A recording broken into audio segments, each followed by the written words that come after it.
Author's Playhouse.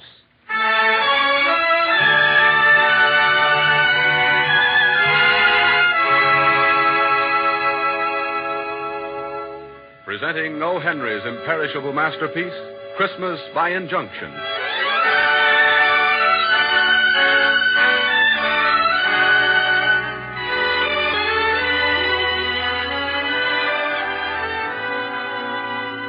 Author's Playhouse, NBC's popular Sunday night dramatic series, brings you radio adaptations of the best in the field of short stories. Selections from the works of those dead and living who were and are acknowledged masters of their craft. To the reader of short stories, O. Henry needs no introduction. No one knew better than he the art of holding his reader in suspense, and then, with the last few words, revealing his plot in its entirety. Rachel Lindsay wrote of him, he always worked a triple hinge surprise to end the scene and make one rub his eyes. Tonight's tale of Christmas in the winning camps of the Young West is no exception. Author's Playhouse presents O. Henry's Christmas by Injunction.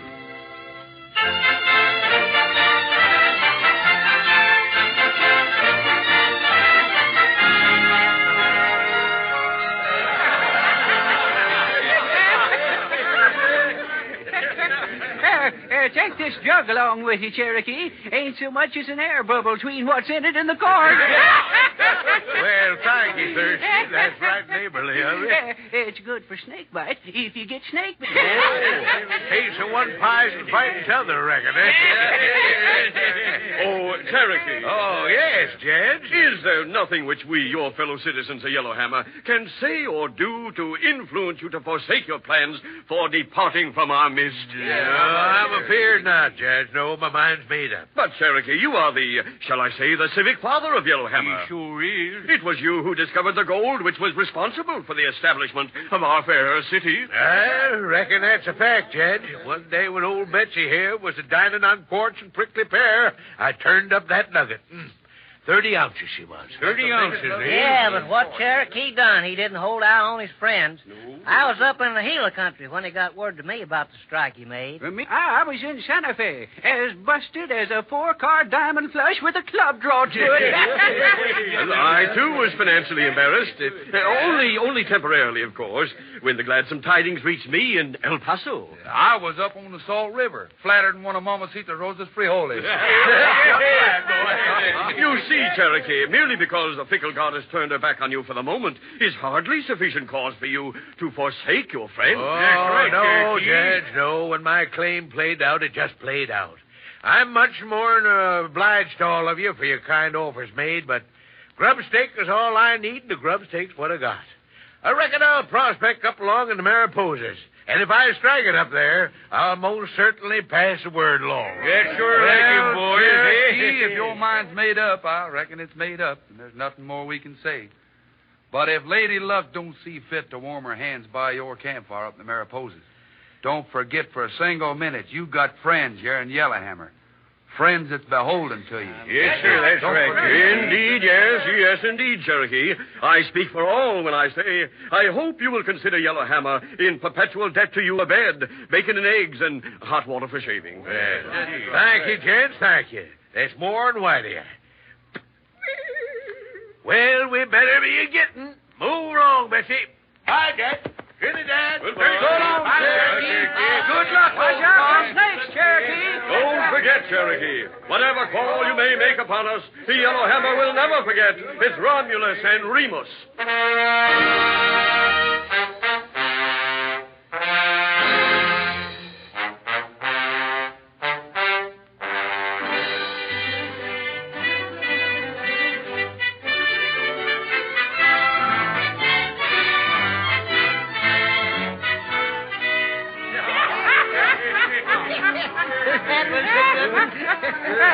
Where the bunch is getting to be. What do you make it, Judge? It is now December the 20th, gentlemen. The old year is fast approaching its inevitable descent into the limbo of things that have been. Yeah, that's right, Judge. Hey, gents, look who's here. Baldy! He just cut in with the mail from Albuquerque, and he's got news of Cherokee. Baldy, you old buzzard, step up and name your poison. Thanks, gents. Don't mind if I do. When was it old Cherokee headed out for the Mariposas? Latter part of May, seems like. That's what I made it. And that means Cherokee's been gone 1, 2, 3, 4, 5, 6, 7 months. Gentlemen, let us hear the welcome tidings Baldy brings us of our long-absent friend. The judge is right. Get to talking, Baldy. Well, I'll do that, gents. Well, sir, what do I see in Albuquerque but Cherokee all embellished and festooned up like the Tsar of Turkey and lavishing money in bulk? Wow. Yes, sir. And him and me see the elephant and the owl. Cherokee, he audits all bills C.O.D. Why, his pockets loaded looked like a pool table after a 15-ball run. Cherokee must have struck payor. Well, he's a square I'm proud for him. Seems like he'd rambled down to Yellowhammer and set up around for his friends. It seems that way. Gentlemen, let us judge not too hastily, nor harshly. Well, that's right, Judge. I'm a-coming to that. Boys, Cherokee strikes a 3-foot vein up in that Mariposa that I say is a trip to Europe to the tongue. Yes, sir. And he closes it out to a syndicate for 100,000 hasty dollars in cash. Cherokee's smart. I've seen them veins pinch out the length of a pick handle. Yes. And what do you think? Why, he buys himself a baby sealskin overcoat and a red sled. And what do you reckon he takes into his head to do next? Chuck-a-luck. No. Bought a saloon? No. Got married. No. You gents would never guess in a million years, so I'll tell you. Well?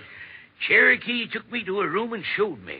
He got that room plumb full of drums and dolls, skates and bags of candy and jumping jacks and whistles and such infantile truck. He's went soft-headed. That's what he's done. Well, pray continue, Baldy. We're all ears. Well, sir, he's a-going to load up in his red sleigh. Now, wait a minute. Don't order the drinks yet.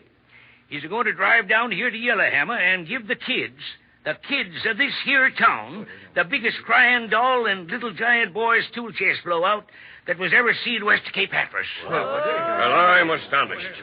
I'm speechless. Baldy, didn't you tell him? Well, no, I never exactly seen my way to. Why not? Cherokee had this Christmas mess already bought and paid for, and he was all flattered up with self-esteem over his ideas, so I never let on. I cannot refrain from a certain amount of surprise that our friend Cherokee should possess such an erroneous conception of his, as it were, hometown. Well, Cherokee's been gone from Yellowhammer most 7 months. Now, lots of things could happen in that length of time. Yeah, how is he to know there ain't a single kid in this town? And so far as emigration's concerned, unexpected. Come to think, it's funny some ain't drifted in. Well, I reckon the town ain't settled enough yet to bring in the teeth and ring brigade. Yeah, not only that. To top off this Christmas tree splurge of Cherokee's, he's a-fixin' to give an imitation of Santa Claus. Why, sure. Why, he's got a white wig and whiskers that disfigures him and makes him look like the pictures of this here William Cullen Longfellow in the poetry book.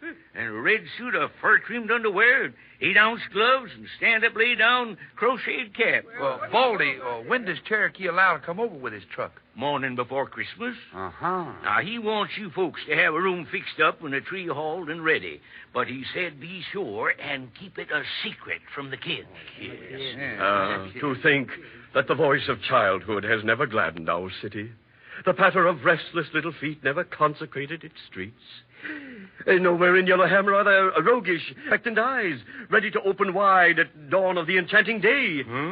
Eager, tiny hands to reach for Santa's bewildering array of gifts.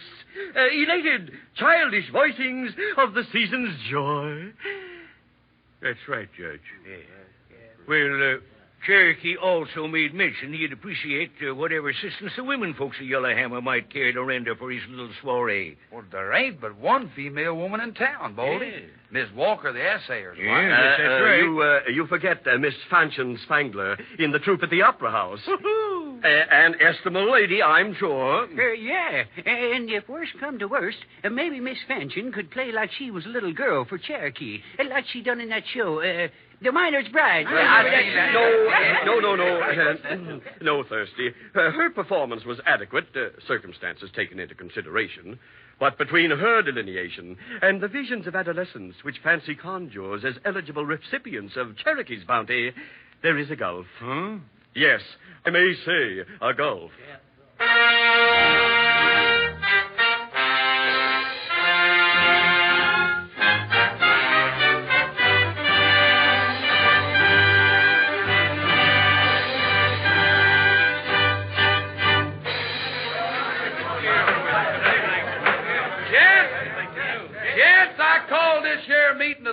citizens of Yellowhammer for a mighty special reason. Well, what is it? Well, it'd be a disgrace to Yellowhammer if it throwed Cherokee down on his Christmas tree blowout. That's right. That's right. Well, as for me, I'm going to see what can be done to give Santa Claus a square deal. Yes, that's right. We're with you. Well, my cooperation would be gladly forthcoming, Trinidad. Thank you, Judge.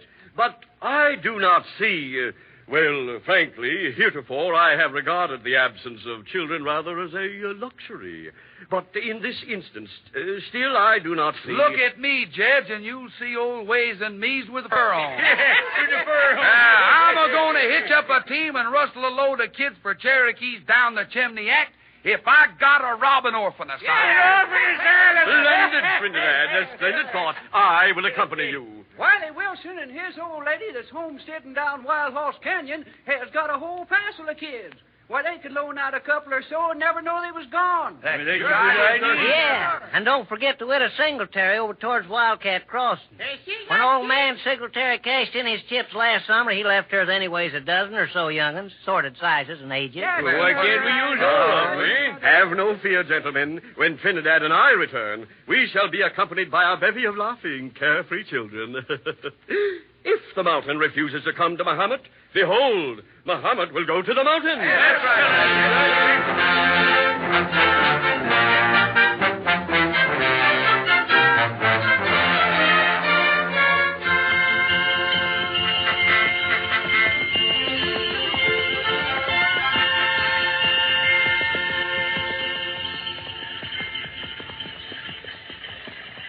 Whoa, Nib. Whoa, Nellie. Whoa. Whoa. This is Wiley Wilson's place, Judge. Oh, yes. I'll call him out. Oh, Wiley! Wiley Wilson!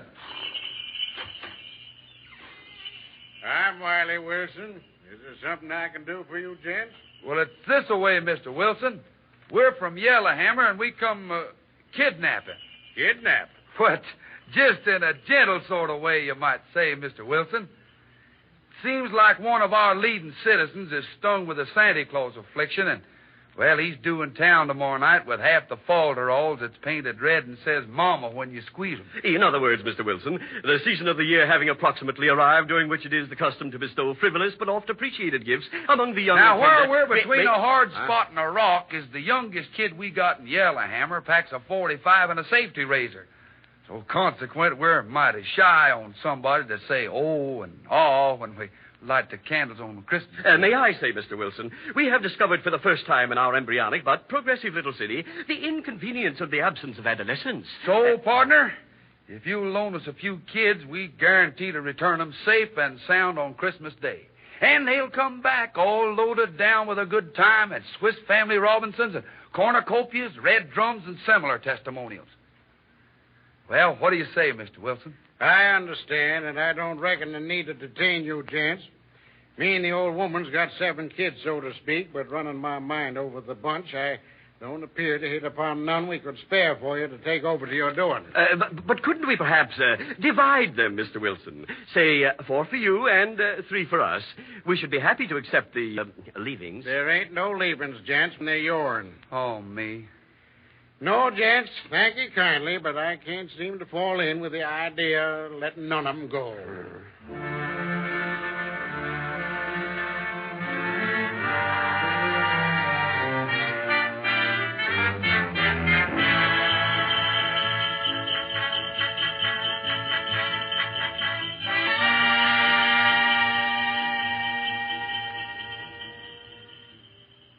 Look, Miss Singletary, you got 12 kids, ain't you? Well, I did have the last time I counted them.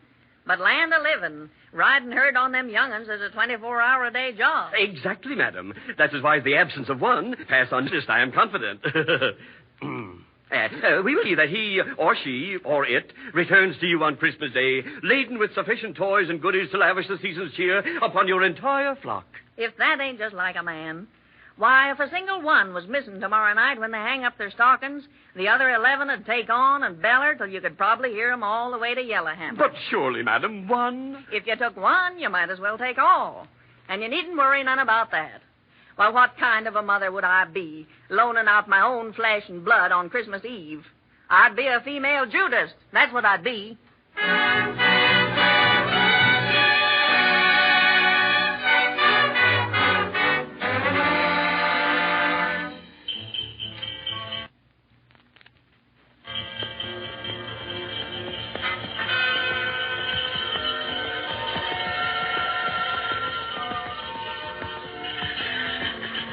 Jed, the further we go, the worse it gets.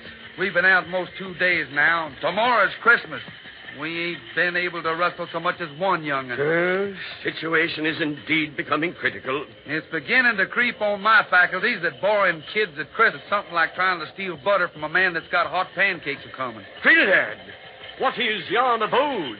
Oh, that's where Juan Fernandez lives. He's a section hand on the railroad. Perchance there are Fernandez progeny?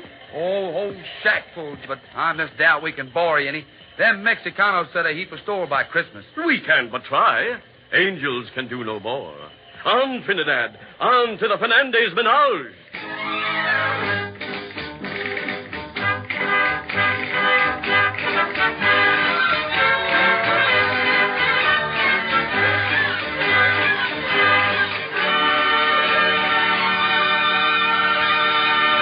Buenas tardes, Juan. Oh, buenas tardes, senor. Juan, we was just wondering if you'd let us borrow one or maybe two of them muchachos of yours. You mean to take los niños? Well, just for tonight. We'll bring them back tomorrow, safe and sound. And nobly enriched in material possessions. No, señores. Madre de Dios. Conchita, she will kill me if todos los niños are not here for Navidad. All right, Juan. We'll just leave it go at that. Do you know anybody around here that's got from one kid on up for hire or borrow? This senora, she's come last week where the railroad mans they eat. She have one muchacho. Oh, that's the railroad cafe at the Granite Junction, Judge. Oh? Muchas gracias, Juan. No hay de qué, Felices señor. Navidad y Año Nuevo. Gracias, Giddy up, gracias, Nib. señor. Giddy up, Nellie. On, Trinidad, on. And may success crown this despairing effort.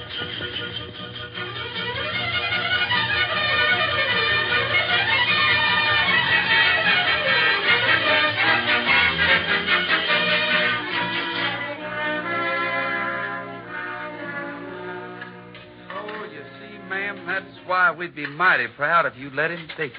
And you may place the utmost trust in our integrity, madam. Well, I'd count it a mercy if you would take Bobby for a while. I'm on the go from early morning until late at night, and I don't have time to tend to him. He's learning bad habits from the men, too. That'll be the only chance you'll have to get any Christmas. Bobby. Oh, Bobby. What do you want? Come on in, Bobby. These gentlemen want to talk to you. All right. Tell them to keep their shirts on. That's a good boy, son. Knocking the snow off your boots. Here are the gentlemen that want to talk to you. What do they want? Well, it's like this, Bobby. Over in Yellowhammer, we got our Christmas tree that's all lit up like a country church. And we're hereby inviting you to join up with us and make merry and festive. And moreover, my young friend, Santa Claus himself will personally distribute the offerings, which will typify the gifts conveyed by the shepherds of Bethlehem to come off. I ain't no kid. There ain't no Santa Claus. It's your folks that buys toys and sneaks them in when you're asleep. They make marks in the soot with tongs to look like Santa's sleigh tracks. Well, that might be so. I ain't no authority on the subject. But Christmas trees ain't no fairy tale. This one we got looks like the 10-cent store in Albuquerque, all strung up in the redwood. There's tops and drums and Noah's arks and horses. Rats. I cut them out long ago. I'd like to have a rifle. Not a target one, but a real one to shoot wildcats with. But I guess you won't have any of them in your old tree. Well, I can't say for sure. It might be. You go along with us and see. All right. I'll go with you.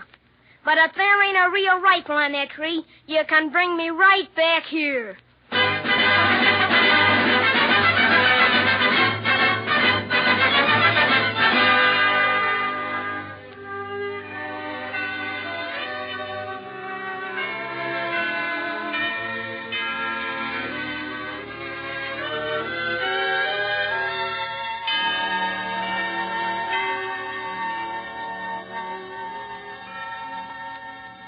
Well, Cherokee, there's a tree all trimmed up and just waiting for Santa Claus and his reindeers. Well, say, it's right purty, Miss Walker.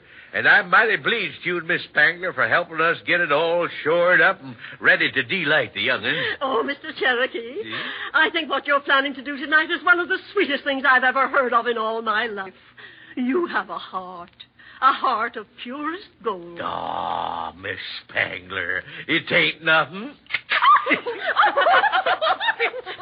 Well, when them kids is rounded up, light the candles on the tree, and set 'em to playing Pussy Wants a Corner and King William.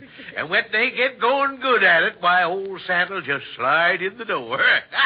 Hey, I reckon there's plenty of gifts to go around, huh? I'm sure there is, Cherokee. Oh, yes, of course. Well, I'd better be a-getting. I'll put on my costume, and when I hear the kids are squealing and taking on over the Christmas tree, I'll just mosey back. My dear Caution.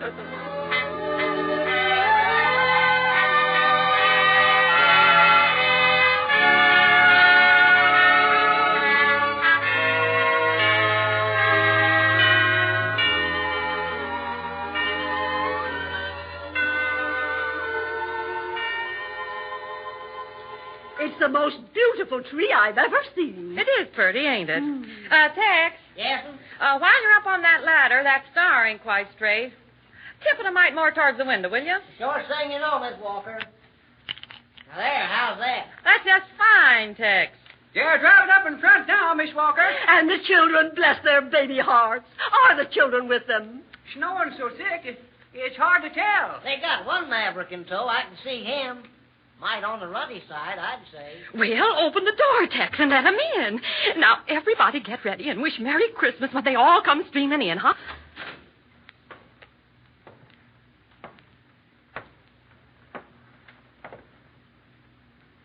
Shucks.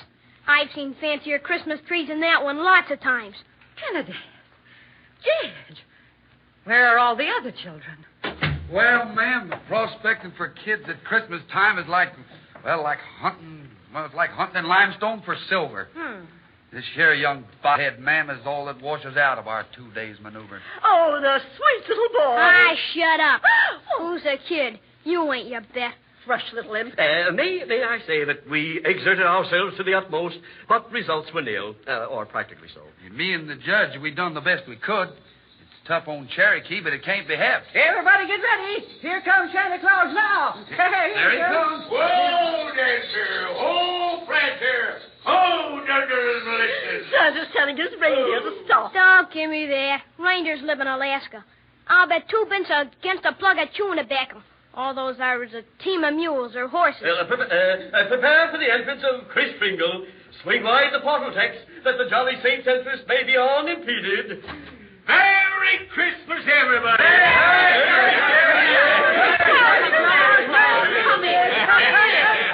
Merry Christmas, little boy. Anything you see on that tree that you want, we'll get it down for you. Won't you shake hands with Santa Claus? There ain't no Santa Claus. You just got on old billy goat whiskers in your face. I ain't no kid. What I want with dolls and tin horses? The driver said you'd have a rifle, and you ain't. I want to go home. I'm sorry, Cherokee. There never was a kid in Yellowhammer. Me and the judge, we tried to rustle a bunch of them for your soiree, but this sardine was all we could catch. And he's an atheist and don't believe in Santa Claus. Well, I don't know what I was thinking about, but it never occurred to me in my cogitations that there wasn't no kids in Yellowhammer. Nary one, Cherokee. This jackknife here we had to import. Well, he'll be better than none at all. Come here, little boy. What do you want? Oh, I just wanted to propound a civil question or two. Where do you live? Granite Junction. My ma runs the railroad eating house. I can roll one-handed just as good as the men can. Sometimes they give me chewing tobacco and cigarettes that's already rolled. I see. And you don't take no stock in this here Santa Claus rigmarole, huh? Nah, that's just for babies. Well, that being the case, I can't see no good and valid reason not to take off these here false whiskers and wigs. Sure, take 'em off. You ain't fooling me a bit. Say, I know your mug all right. Did you ever see me before? I never seen you before, but I seen your picture lots of times. Where? On a bureau at home. Hey, let's have your name, if you please, bub. It's Robert Lumsden. The picture belongs to my ma. She puts it under her pillow at night. Once I saw her kiss it. I wouldn't. Well, women are funny that way. Trinidad! Yeah, Cherokee? Keep this boy by you till I come back. You betcha I will, Cherokee. I'm going to peel off these here Christmas nuts and hitch up my sleigh. I'm going to take this kid home.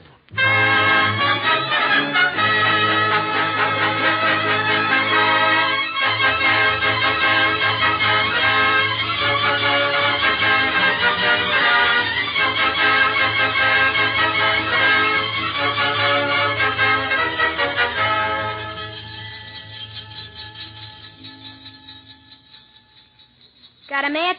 Yep. Oh, possible. How about slip me one? What for? What for? To light this cigarette.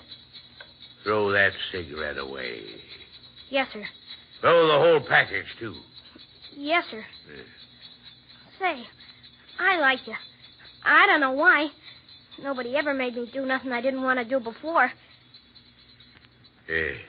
Tell me, kid. Are you sure your ma kissed that picture that looks like me? Dead sure. I seen her do it. Didn't you remark sometime a spell back that you wanted a rifle? You bet I did. Will you get me one? Tomorrow? Silver mounted. Gee!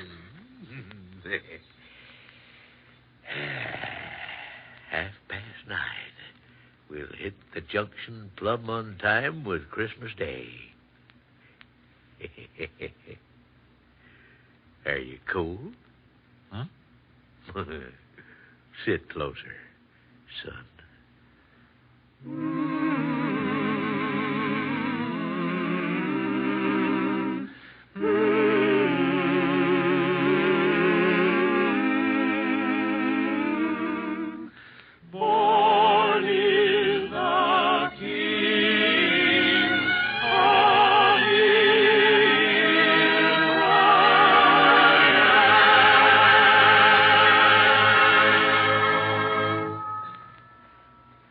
You have heard Christmas by Injunction, one of O. Henry's greatest short stories, especially adapted for Author's Playhouse by Jack Mitchell.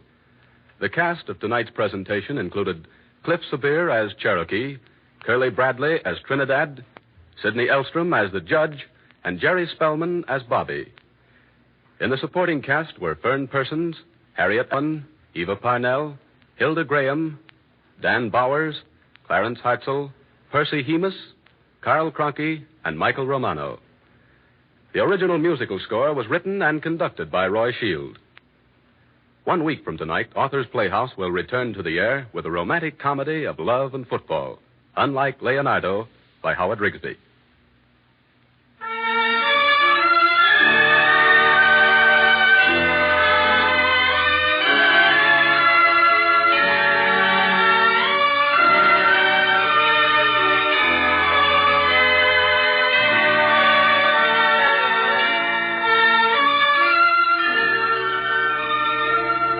Author's Playhouse originates in our Chicago studios as a Red Network presentation of the National Broadcasting Company.